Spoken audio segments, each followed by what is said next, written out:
It's not often I cover webcomics, and even less so when it comes to comics turning into indie pilots. That wasn't until I was reached out by Litterbox Comics and the Kickstarter that, by the time this video released, has already made its goal. And the campaign is actually already done, so maybe I should have released this earlier, like this video should release this earlier. So in this mini documentary, we'll be talking about the comic, the Kickstarter, and potential future for the series, as well as interviewing the comic's creator, producer, and series director. Hello, I'm Dovin, and this is my good friend Jordan, who reads things sometimes, and we're gonna dive on in. For a little backstory, the creator of Litterbox Comics is that of Britain-born Francesca. Way prior to her comic, she appeared on Ralph's Cartoon Club as a child with a passion for art and animation, even attending the Surrey Institute of Art and Design for 1 year before dropping out, and before the school dropped off the face of the earth, like my college. It was around this time she would meet her future husband and realize that the college she was attending to wasn't giving all that she wanted, and so she would start making commissioned products on Zazzle, and even later create a website called cartoonizedbypet.com. It was basically a way to do customized like commissions without having to deal with people.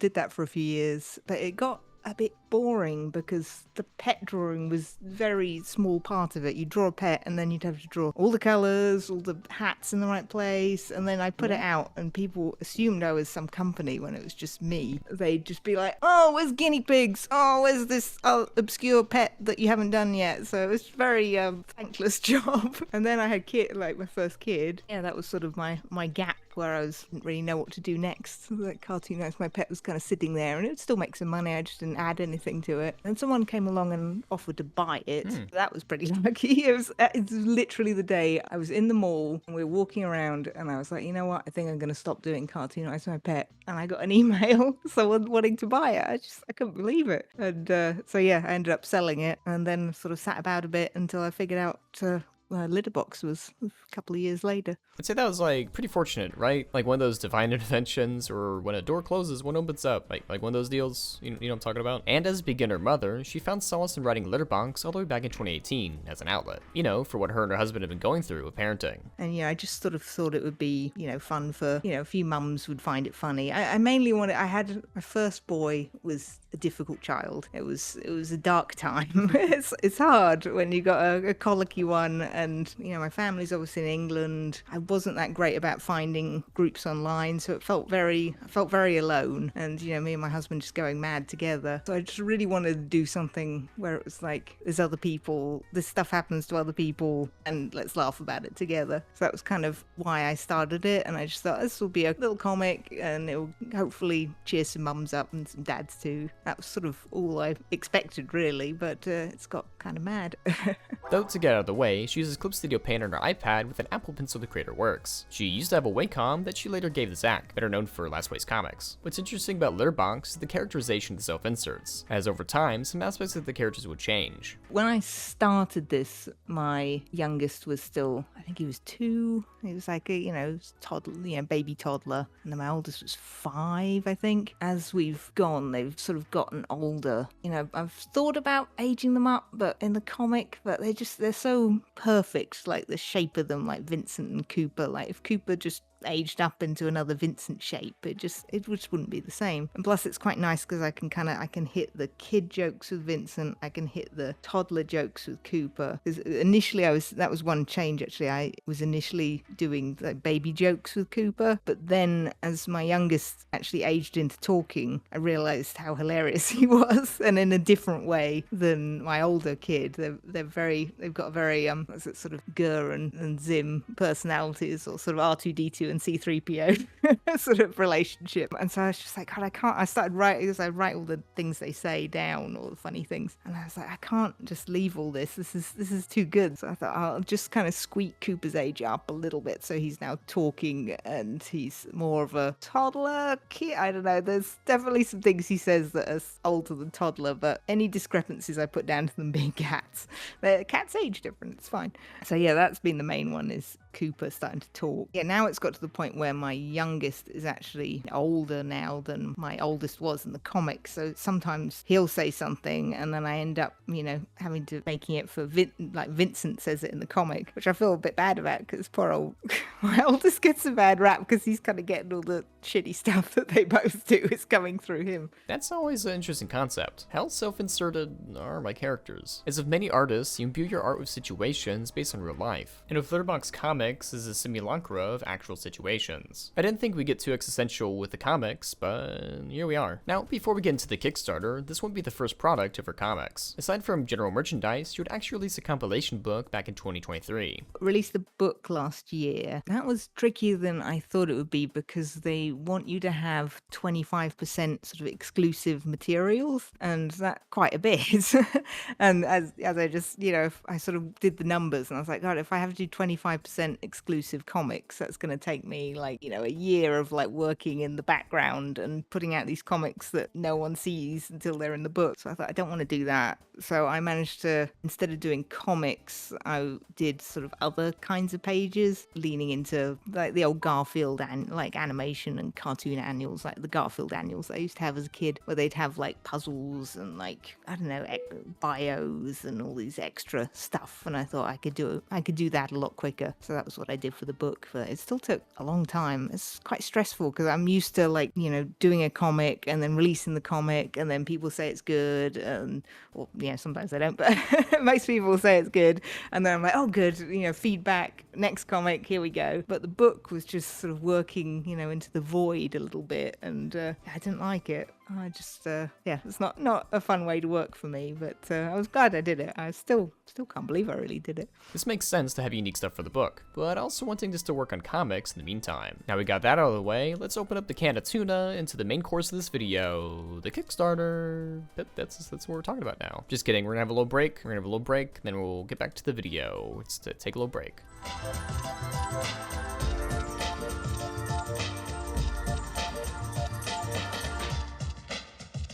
Truth be told, I actually seen the Kickstarter before I was reached out to. I'd seen they're asking for 60,000 USD for a frame-by-frame animated 10-minute pilot, and all seemed nice. And comparing to other Kickstarters, the rewards are a bit more interesting. As for the lower tiers, they're mostly digital, meaning the team would only have to focus on shipping and handling for the more expensive tiers. But for a little fun fact, Jessica had actually been reached out to prior to the Kickstarter regarding her series getting anime adaptation. While those fell through for one reason or another, I'd asked Ross what got him interested. I specifically wanted to work on a show that had a more kind of engaged fan base, because one of the things that we always struggled with Pencilmation, and I think in hindsight, looking back, it was basically when Pencilmation really exploded, that was driven predominantly by little kids using their parents' device. It was part of the rest of the sort of kids stuff on YouTube, kind of before YouTube's kids existed. And so it was always so hard to engage with that audience. And so there wasn't a plan to it. It was more just kind of instinctual.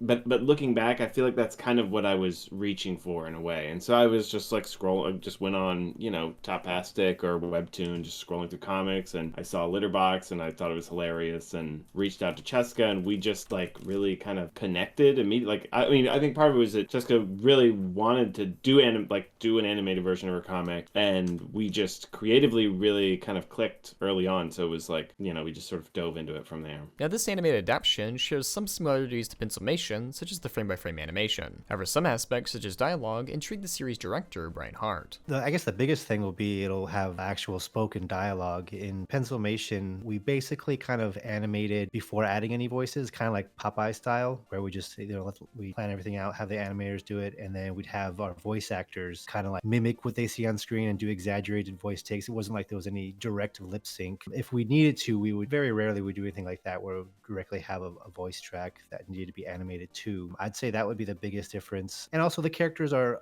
more complex. Even though we did in Pencilmation, they were kind of quote unquote stick figures. They had stick limbs, and they're simplistic in that style on purpose because it was supposed to kind of be like a kid drawing on a piece of paper, lined paper. Even though towards the end it got more advanced, we started adding a lot more backgrounds and color and camera techniques. So that was kind of veering into that where would be closer to the Litterbox animated pilot style. So it actually was kind of a natural transition. Yeah, I'd say the biggest difference would just be the fact that we're going to have actual spoken lines and acting out through, because in animation, when you have spoken lines, you record all the vocals first, and then you animate to that, and you plan the drawings around that and the acting and everything. So that would be the biggest difference. Fundraising a project like this is always going to be a tough task, but having capable people with a track record of producing animation gives you better understanding of what is to come, and of course more confidence in donating. With such a successful Kickstarter, I'd ask for some advice, so if you, the person drawing instead of paying attention, wants to make their own Kickstarter, do your homework.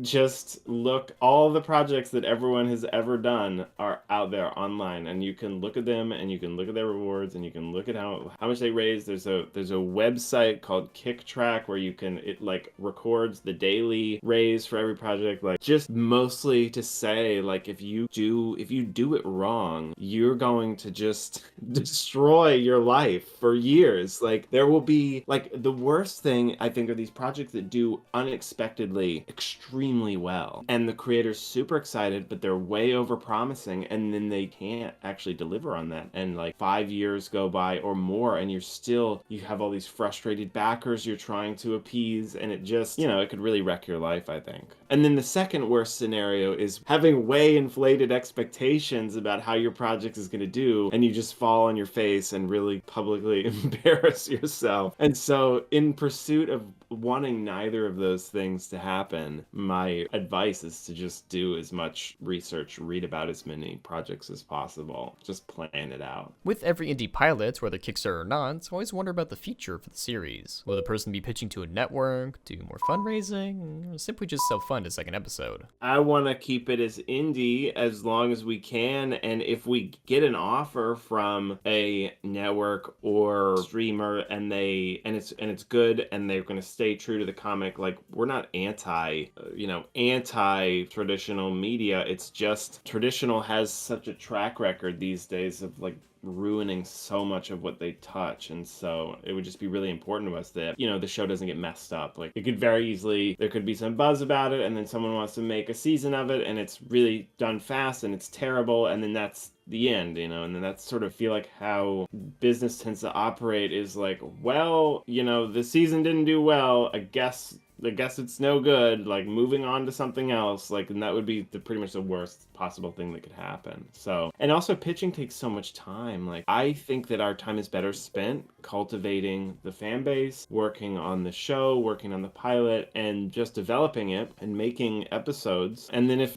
something comes along, we're certainly open to exploring it. But I don't think we'll be going out and spending a lot of time like knocking on doors and putting together a pitch deck and all that. At least it's not something that I'm planning on doing. I was thinking the worst scenario for me would be as if we created a great season, but then it was just shelved. See that happen a lot of times where it's just like, no, they're not releasing it. Write it off. Destroy it. Yeah.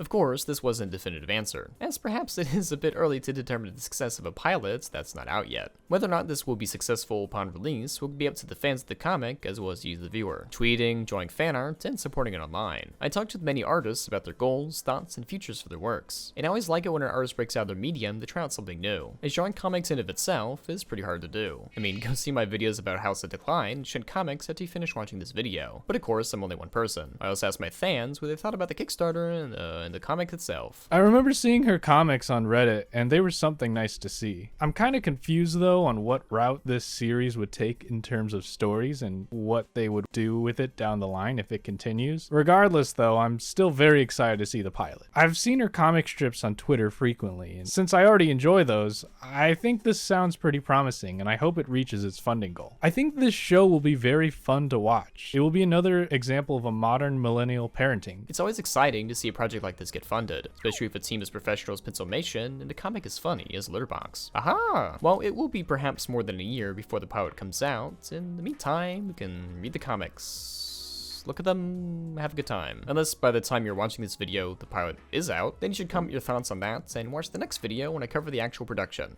So if you want to start making comics, maybe don't do what I do and make it as complicated looking as mine. Because honestly, if you can the quicker you can crank them out, the better it is for everyone.